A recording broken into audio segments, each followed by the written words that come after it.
Good morning. Ramon? There we go.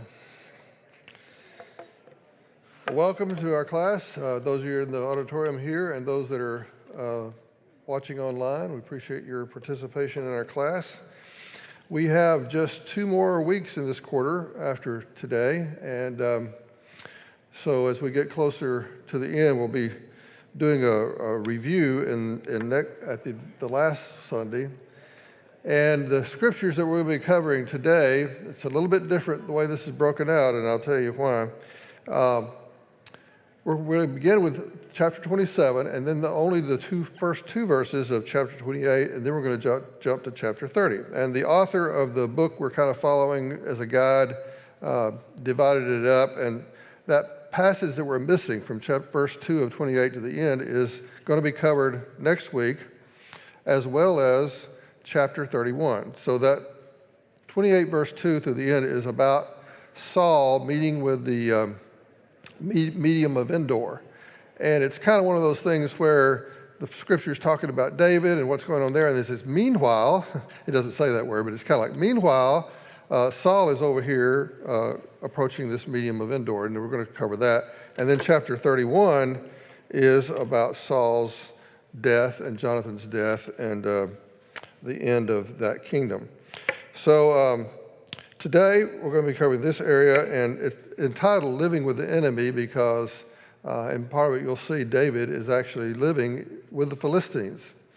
And he does that for a good period of time. So we'll get into that in just a minute. So just to remind you of our map here, of where we're spending most of our time, most of 1 Samuel is spent down here in the southern part, kind of the west of the Dead Sea. You remember Gath being talked about quite a bit. That's a border town of the Philistines, and so they would come over and raid Israel from time to time. In Gedi, where I showed you some pictures from there of where David hid for a while, and then Saul was in the cave there. We told that story a couple of weeks ago. And then we're going to get a little bit up here, but we never do have much around the Sea of Galilee. It's all taking place down here. And here's Gaza, the Amalekites, which we've talked about a couple of weeks ago, coming across, and Hebron is where David will be crowned king first for, I think it's maybe 7 years, I'm forgetting for sure. And then he goes up to Jerusalem, which Jerusalem is not on the map because it didn't really exist. There was a place called where the Jebusites lived, and they were not Israelites, but they kind of held that city, and David conquers it later, and it becomes the city of David, or Jerusalem. So let's dive right in chapter 27, verse 1. But David thought to himself, one of these days I will be destroyed by the hand of Saul. The best thing I can do is to escape to the land of the Philistines. Then Saul will give up searching for me anywhere in Israel, and I will slip out of his hand. So David and the 600 men with him left and went over to Achish, son of Maoch, king of Gath. David and his men settled in Gath with Achish. Each man had his family with him, and David had his 2 wives, Ahinoam and Jezreel, and Abigail of Carmel, the widow of Nabal. When Saul was told that David had fled to Gath, he no longer searched for him. Then David said to Achish, if I have found favor in your eyes, let a place be assigned to me in one of the country towns, that I may live there. Why should your servant live in the royal city with you? So on that day, Achish gave him Ziklag, and it has belonged to the kings of Judah ever since. David lived in Philistine territory 1 year and 4 months. Now David and his men went up and raided the Geshuites, the Girzites, and the Amalekites. From ancient times, these people had lived in the land extending to Shur and Egypt. Whenever David attacked an area, he did not leave a man or a woman alive, but took sheep and cattle, donkeys and camels and clothes. Then he returned to Achish. So David had been a fugitive for about 7 years. Sometimes when we read this, we don't think about the time span, but that's a long time to be running from somebody and hiding in caves and living in desert areas, which David did. And he says at the very beginning of this passage, one of these days I'll be destroyed by the hand of Saul. The best thing I could do is to escape to the land of the Philistines. I think after this 7 years of being a fugitive, he's getting a little discouraged. I think he obviously believes in God. He's relied on God, but God hasn't been on a fast pace for him. He had been anointed as king a long time ago, and yet he's not had the kingdom. And so he still believes God's going to do it, but maybe not. Maybe Saul's going to get me. And so he's having these doubts, I think. And so he decides, well, if I go over to the Philistines, then Saul won't follow me there, and I'll at least have some relief from being chased by Saul. And so he does that, and he goes and lives in the Philistine area. So what other pressures did David have? Well, keep in mind that not only is he running from Saul, but he and 600 men, their wives, his wives, all these people and maybe some children, I don't know, it doesn't say that, but he's got them to worry about. And if you're living in desert areas, where are you going to get water? Where are you going to get food for 600 people plus? So he's got a lot of pressure on him. He's been through the mill, if you will, for a while now. And he writes in Psalms 13, 1 and 2. I don't know if it's about this specific time, but it's kind of showing a little bit of his doubts. He says, "How long, Lord, will you forget me forever? How long will you hide your face from me? How long must I wrestle with my thoughts and day after day have sorrow in my heart? How long will my enemy triumph over me?" So these questions to God through his poetry kind of reveal some of his concern, his maybe some fatigue falling in here. And he doesn't know this, but in about 3 years, he would be the king of Judah and Hebron. So 7 plus 3, it's going to be taking 10 years. But he had no way of knowing this, so it required of him both faith and patience. I think sometimes we have faith in God, but then when God doesn't kind of work on our timetable, we get a little bit impatient with him, don't we? Sometimes we think, why doesn't he do it now? Why is he waiting so long? But God has his reasons, and God has his ways that are not our ways. So we must be careful that we don't yield to despondency. A lot of strong, faithful people in the Bible did yield to it from time to time. Moses was discouraged by his heavy workload and wanted to die in Numbers 11, verse 15. And Elijah ran from his place of duty because of fear and discouragement in 1 Kings 19. So even the most faithful, holy people that we can think of can be despondent from time to time, but we can't give in to it. We have to try to put God first. And so we have to trust in Proverbs 3:5, trust in the Lord with all your heart and lean not on your own understanding. So maybe in our mind, God should have done it this way or done it at this time. But that may not be God's way. And so we have to be patient and trust in him with all our heart. So in this passage we just read, David deceived Achish and asked, "Where did you go raiding today?" Sorry. I've gotten off track here. David deceived Achish in his request for a city. He said, I don't really belong in this royal city. You probably want to give me some place in a country town or somewhere. And it was really, David didn't really want to have the scrutiny of being in the Philistine town of Gath. And so he's trying to being diplomatic about it. But he gets what he wants. So he was given a city, the city of Ziklag, and I'll show you that on the map later. It's about 25 miles southwest of Gath. We saw Gath a little while ago, right on the border, and Ziklag was about 25 miles southwest of there. And so Achish does exactly what David wanted. He gives him this town, and so they all go there to live. And then he kind of also deceives Achish when he tells him the areas that he was raiding.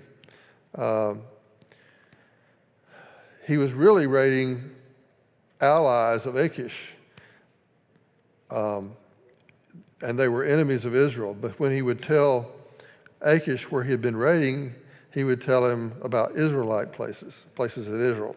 And so Achish thought he was doing his job for him by raiding these other towns. And so kind of interesting how David negotiated this with Achish.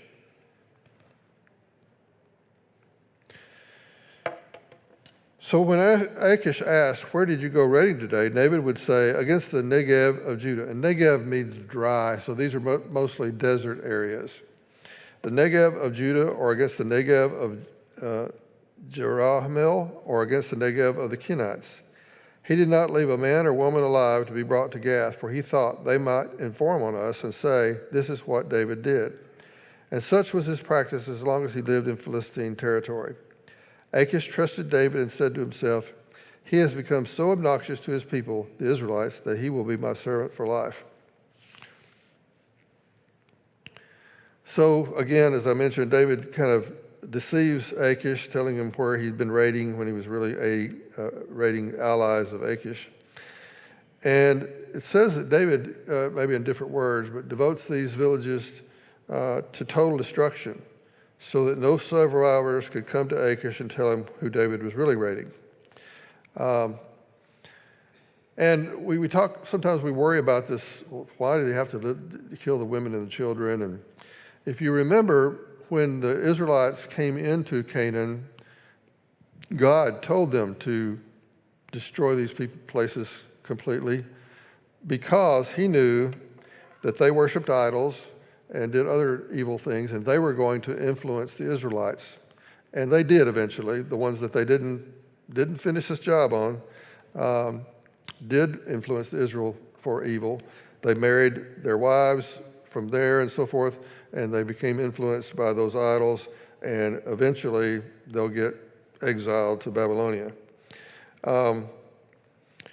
But when Joshua came into Canaan, he didn't quite finish the job. So there were places where they never got to. Even after Joshua was dead, they were supposed to continue to overtake these areas in Canaan, but they didn't. They kind of stopped short of doing all that God had asked them to do, and that comes back to haunt them later.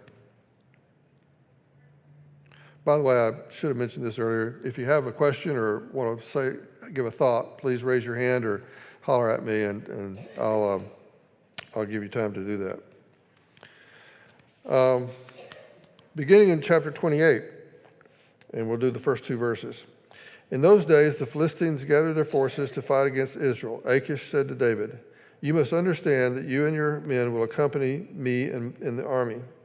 David said, "Then you will see for yourself what your servant can do." Achish replied, "Very well, I will make you my bodyguard for life." And then jumping down to chapter 29. The Philistines gathered all their forces at Aphek, and Israel camped by the spring in Jezreel.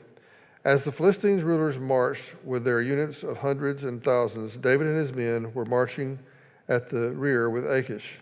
The commanders of the Philistines asked, "What about these Hebrews?" Achish replied, "Is this not David, who was an officer of Saul, king of Israel? He has already been with me for over a year, and from the day he left Saul until now, I have found no fault in him." But the Philistine camp commanders were angry with Achish and said, "Send the man back, that he may return to the place you assigned him. He must not go with us into battle, or he will turn against us during the fighting. How better could he regain his master's favor than by taking the heads of our own men? Isn't this the David they sang about in their dances? Saul has slain his thousands, and David his 10,000s. This is not the first time that somebody like the Philistines quoted this saying. They had heard about it. They heard what the people were saying about David and Saul. So they'd heard this little phrase before. Just a little more update on the map here. So it said that the Israelites were going to be set up here at Israel, and the Philistines, Aphek. So Gath is way down here. So the people, all the armies of Philistines are kind of lining up here to fight Israel up here. And this is going to be the battle. This is going to be the battle that killed Saul and Jonathan, and it was a big defeat for Israel. But David is not going to be pulled in because of this objection by the rulers, or in some cases we believe they're considered kings of the 5 major cities in Philistia. So again, and just to give you a little reference, it doesn't really show it on this map, I don't think. Could you show where David was roughly? Yeah. Okay, so this is Gath, and that's where they're gathering right now. But where David has been before, or where his assigned city was, Ziklag, which was somewhere about 25 miles southwest of here. So probably in this area right here. It's not big enough to be on the map on this one. Where was he raiding? He was staying in Gath and raiding in some of these country towns that are around in here. I don't know, they're not listed either as exact locations, but let me see if they're on the next map. I don't know if they are. I don't think so. Oops. I don't believe so. They're not listed in there, but in that same area, so generally probably pretty close to Gath or this southern area here, most likely. But they don't have their specific, they weren't large towns, so they're not necessarily on the map. See if there's anything now, you can see the little site, it says to Ziklag, it's out here, it's not on the map, but this is an enlarged area, so Gath must have been close by here. I can't see it. There's Kalea, so that's on the Israelite side of the border, and Gath is right here, and so down here is Ziklag. That's where the city that David was assigned to.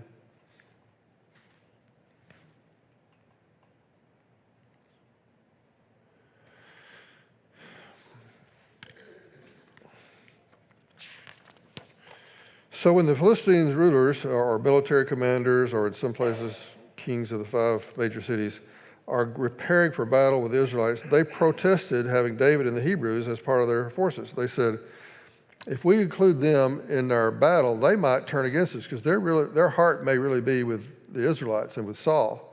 And so we don't want them with us.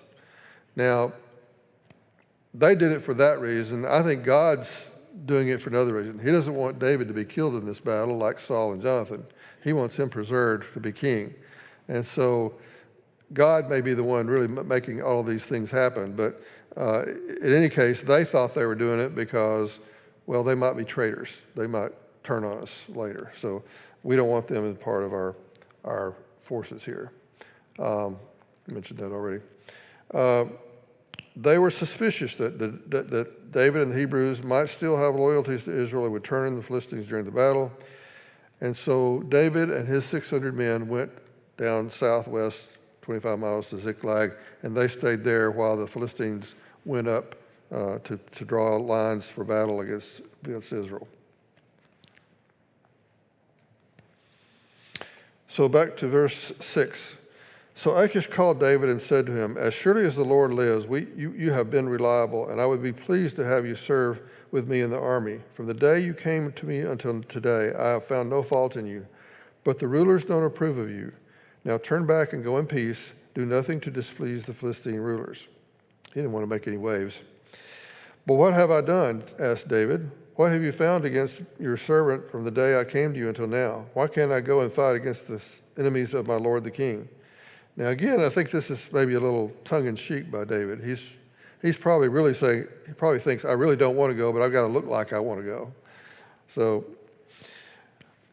Achish answered, I know that you have been as pleasing in my eyes as an angel of God. Nevertheless, the Philistine commanders have said, he must not go up and with us into the battle. Now get up early along with your master's servants who have come with you, and leave in the morning as soon as it is light. So David and his men got up early in the morning to go back to the land of the Philistines, and the Philistines went up to Jezreel.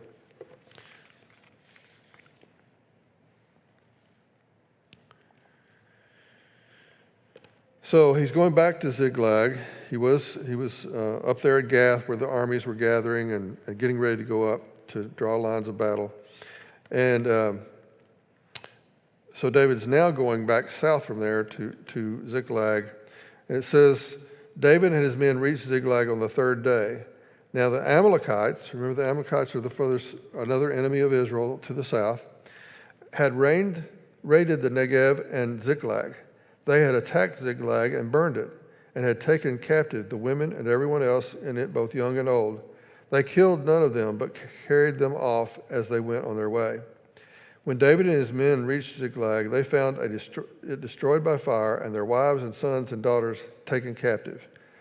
So David and his men wept aloud until they had no strength left to weep. David's 2 wives had been captured, Ahinoam of Jezreel and Abigail, the widow of Nabal of Carmel. David was greatly distressed because the men were talking of stoning him. Each one was bitter in spirit because of his sons and daughters. But David found strength in the Lord his God. Then David said to Abiathar the priest, the son of Amalek, "Bring me the ephod." Abiathar brought it to him, and David inquired of the Lord, "Shall I pursue this raiding party? Will I overtake them?" "Pursue them," he answered. "You will certainly overtake them and succeed in the rescue." So I mentioned this before, that Negev means dry. So while they were away from Ziklag, the Amalekites had raided Ziklag, burned the town, and kidnapped the wives and children of the soldiers, including David's wives.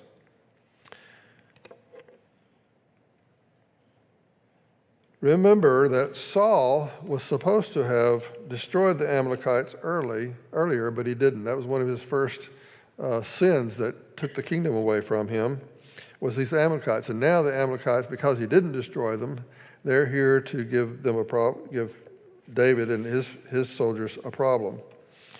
And the soldiers were so distraught that they wanted to blame David and thought about stoning him. I'm sure that helped David's feelings even more to have his men talk about turning on him. But it says David found strength in the Lord. Boy, what a statement. It doesn't say exactly, what he went through to find strength, but he went to God. I'm thinking he prayed to God, and God granted him some strength through that prayer. And the question is, do we find strength in the Lord during our life crisis? People could go 2 different ways during a crisis. They can be bitter. They can be turn against God, turn away from God. God didn't treat me good, so I'm not going to trust in him anymore. That's one way. Or pray to God, let God give you strength and courage and fortitude, and continue on trusting in the Lord even more than ever before. We face those crises. People every day face crisis, and we can go either way.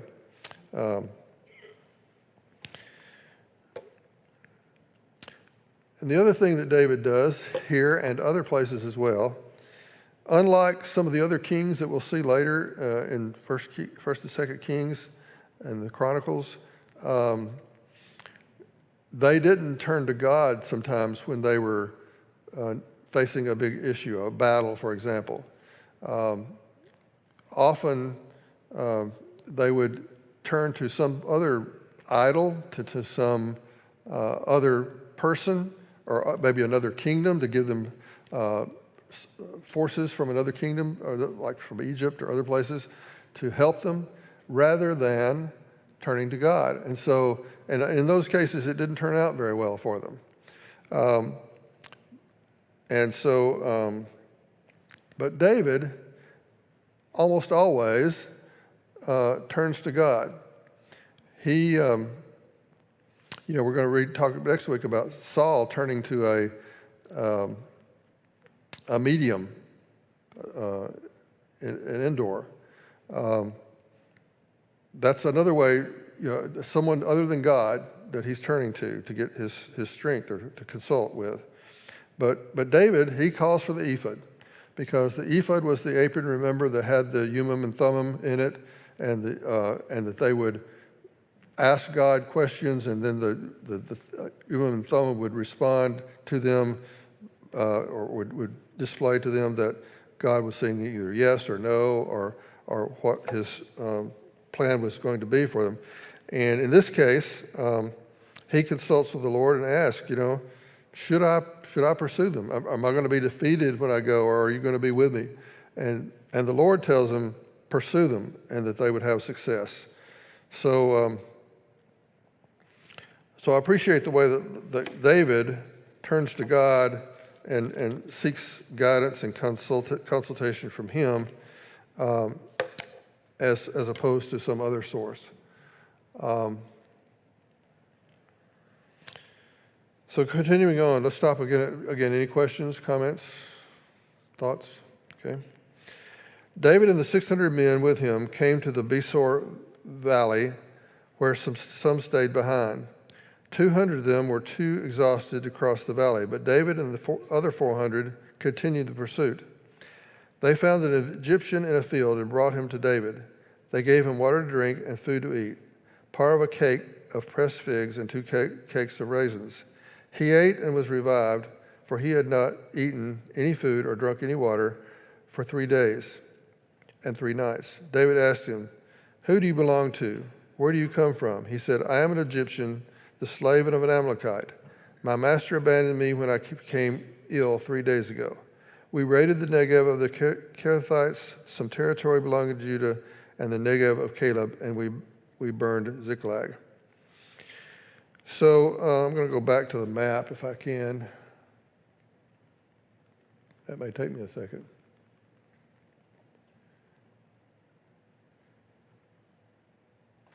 Okay. So again, Ziklag was around in here, and they say they went to this Besor brook. This is where, and this is right in the area of the Amalekites' territory. So they've raided Ziklag and other places and have come back toward Amalekite and are camped right a little bit south of here, just across that stream there.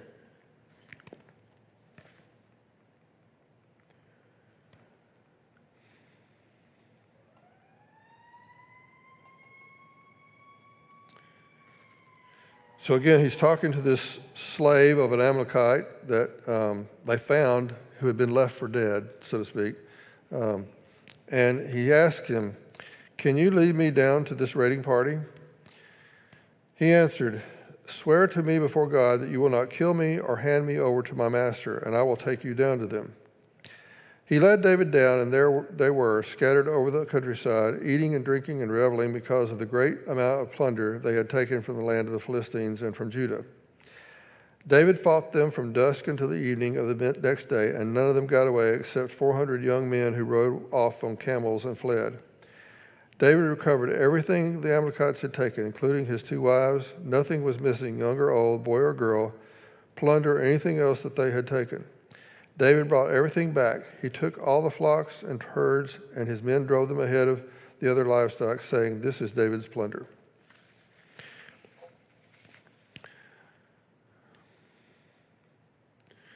So,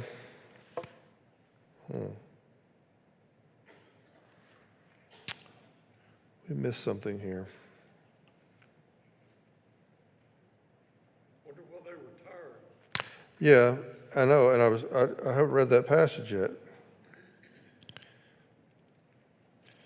And I can't find it now. Anyway, so as they pursued the Amalekites down toward that brook, as I mentioned earlier, they found the slave, and he tells them, "If you won't kill me, I'll show you where the Amalekites are."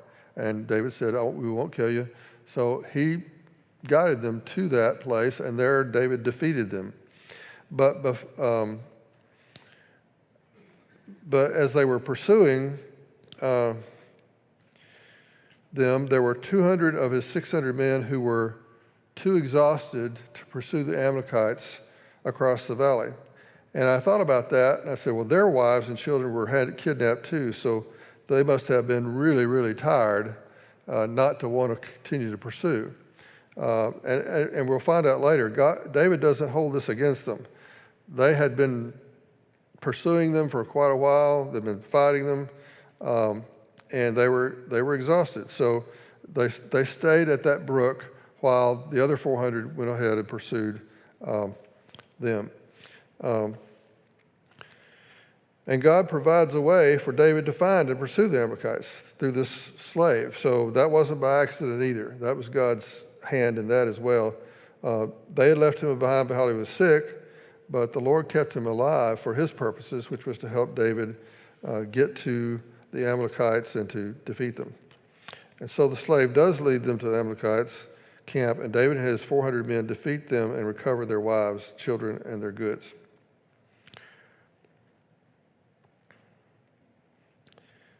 I think there were a few verses we missed somewhere, but beginning in verse 21.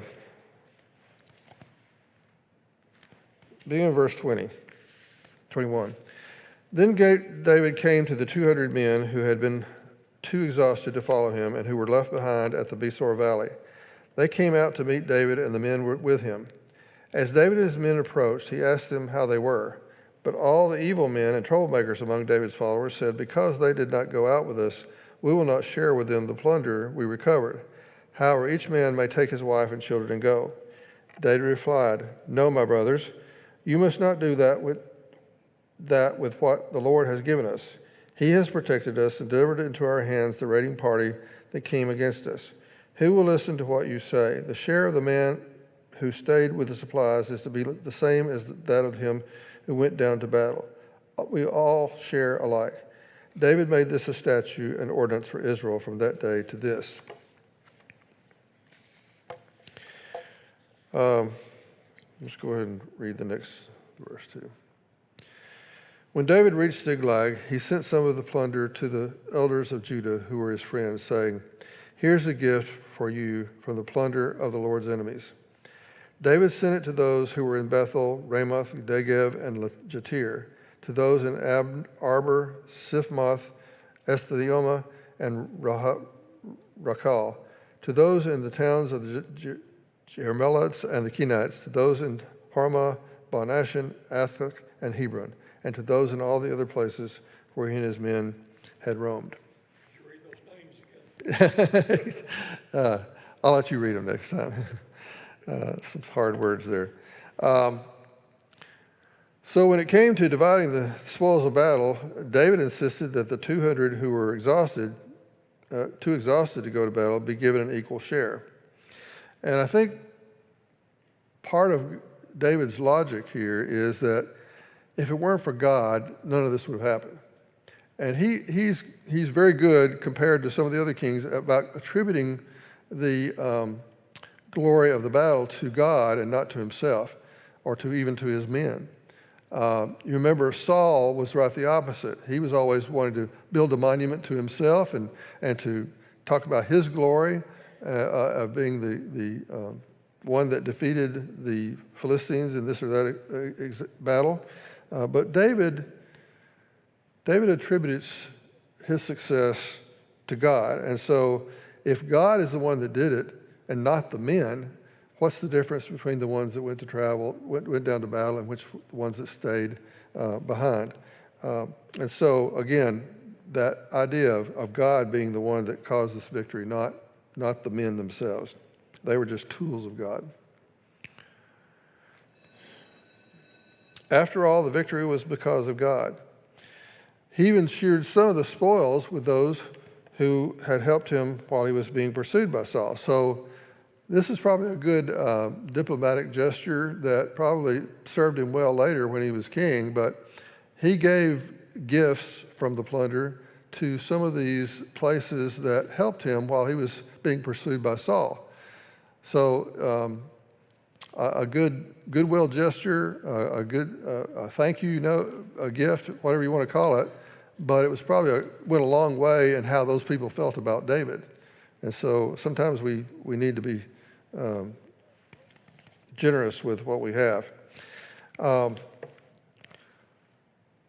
battle that David avoided by being sent back to Ziklag by the Philistines was the battle that resulted in Saul's, Jonathan's, and many others' deaths.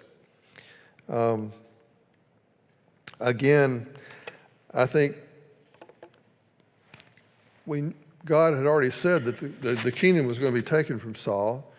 He said that he was going to be defeated and that David would be taking the crown. And so these things that are happening are lining up. He wanted Saul to be punished. God was going to punish Saul here in this case, at this battle with the Philistines. But David, he didn't want killed in that battle. He wanted him preserved, and so he had all these things happen, made these things happen that David wasn't in the battle. He was sent to Ziklag instead. And so God was behind all these events, as we have seen throughout our study of 1 Samuel. So that's the overriding thing, I think, as we've studied this book, and we're getting close to the end now, that God has been the one making things happen. God is the one behind all of the efforts. God has been behind all the victories. And so the presence of God is felt throughout this whole book of 1 Samuel. And I think sometimes we forget to look around and see the evidence of God being involved in our lives as well sometimes. That's the end of this section. Next week we'll do that. Alan will teach us about what's left in 28, which is the medium of Endor, and then 31, which is the battle with the Philistines and Saul and Jonathan being killed. Any comments or questions? We have maybe 2 or 3 minutes left before the second bell. None? Okay. Well, thank you and have a good week.